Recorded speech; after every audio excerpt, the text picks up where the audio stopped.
नमस्कार दोस्तों, मैं अंशु कुशवाहा। आप देख रहे हैं प्रयागराज टाइम्स न्यूज चैनल। आइए रुक करते हैं आज की कुछ खास खबरों पर। लड़की को प्रेम जाल में फंसाकर युवक ने बनाया शारीरिक संबंध, फिर आर्य समाज में जाकर रचाई शादी, अब साथ रखने से किया इनकार। मांडा थाना क्षेत्र के उसकी खुर्द हाटा गांव का रहने वाला युवक कोरांव तहसील क्षेत्र के एक गांव के रहने वाली लड़की से कुछ वर्ष पहले प्रेम प्रसंग हो गया था, जहां समय के साथ दोनों का प्रेम परवान इस कदर चढ़ा कि दोनों साथ रहने व जीने मरने की कसम खा लिया। इस दौरान युवक ने लड़की के साथ कई बार शारीरिक संबंध भी बनाया। 2021 में लड़की प्रेग्नेंट हुई और युवक ने दबाव बनाकर अबॉर्शन भी करवा दिया। समाज से बचने तथा अपने रिश्तों को और मजबूत करने के लिए दोनों ने 2024 में आर्य समाज में जाकर शादी रचा लिया। हालांकि इतना सब कुछ होने के बावजूद भी दोनों पक्ष के घर वालों को कुछ जानकारी नहीं हुई। बीते 3 मार्च 2025 को लड़के की शादी कहीं और तय की गई और सगाई करा दी गई। जिसकी खबर उसकी प्रेमिका को हुई तो उसके पैरों तले जमी खिसक गए। उसने प्रेमी युवक से फोन पर संपर्क किया तो वह साथ रखने से इनकार कर दिया।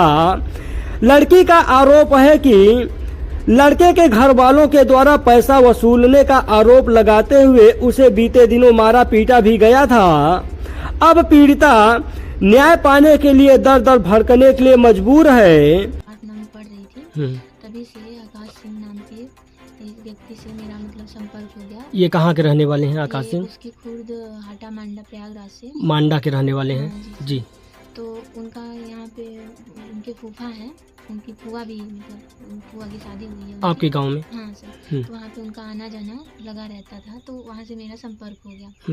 तो ये कब संपर्क हुआ था? ये जब मैं 8 या 9 में पढ़ रही थी तभी हो गया था। जी सर। तो फिर वहाँ पे उन्होंने मेरे को अपने फूफा के घर बुलाया, तो फिर उसके बाद जबरन किया वहाँ पे। और फिर उसके बाद क्या कहते हैं 2020 में उन्होंने कहा कि मैं तुम्हें पढ़ाऊंगा लिखाऊंगा, नैनी में बुलाया।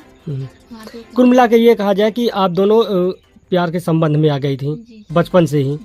फिर क्या हुआ? आप उस दौरान नाबालिग थी, फिर आपने इंटर पास किया होगा, फिर क्या हुआ पूरा? फिर इंटर पास किया तो मैं नैनी में उन्होंने मुझे बुलाया कि आओ तुम्हें मैं पढ़ाऊंगा लिखाऊंगा। क्या घर वालों के द्वारा इजाज़त दिया गया था आपको नैनी जाने के लिए, या फिर उनके द्वारा कहा गया तब आप गई थी? पहले उनके द्वारा कहा गया था सर। तो फिर उसके बाद मैं कही कि मैं पढ़ने जा रही हूँ। तो अपने घर वालों को भी मनाया? हाँ सर। तो घर वाले आपको पढ़ने के लिए नैनी भेज दिए? जी सर। फिर क्या हुआ? फिर उसके बाद क्या हुआ कि 2021 में अबॉर्शन वाला जो भी हुआ सर, फिर क्या कहते हैं यानी कि आप नैनी गए, उस दौरान आप उसके संपर्क में थी और आपको प्रेग्नेंट हो गई, जी सर। फिर अबॉर्शन करवा दिया गया 2021 में। फिर उसके बाद 2024 में आर्य समाज से उन्होंने मुझसे शादी किया, ये बोल के कि यही सब मतलब दिखा के घर वालों को मनाएंगे बाद में। तो फिर 2025 में उन्होंने कहीं और पे शादी तय कर ली और 2025 3 मार्च को उन्होंने किसी और लड़की से सगाई भी कर ली सर। सगाई करने के बाद 2000 आपको यह कैसे जानकारी हुई कि वह किसी अन्य लड़की से सगाई कर लिया है?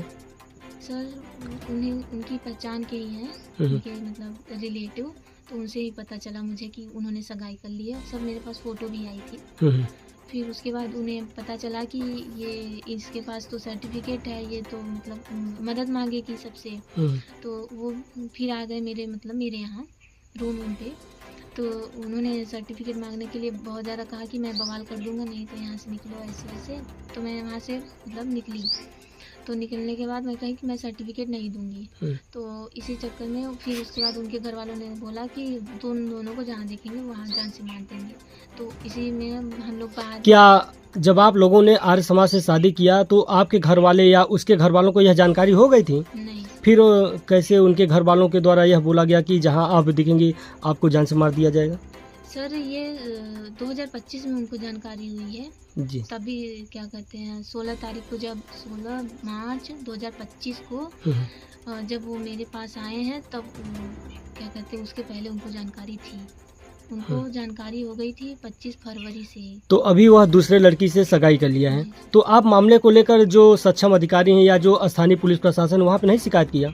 मैंने किया सर, लेकिन कोई कार्रवाई नहीं हुई वहाँ पे। कब आपने शिकायत किया था?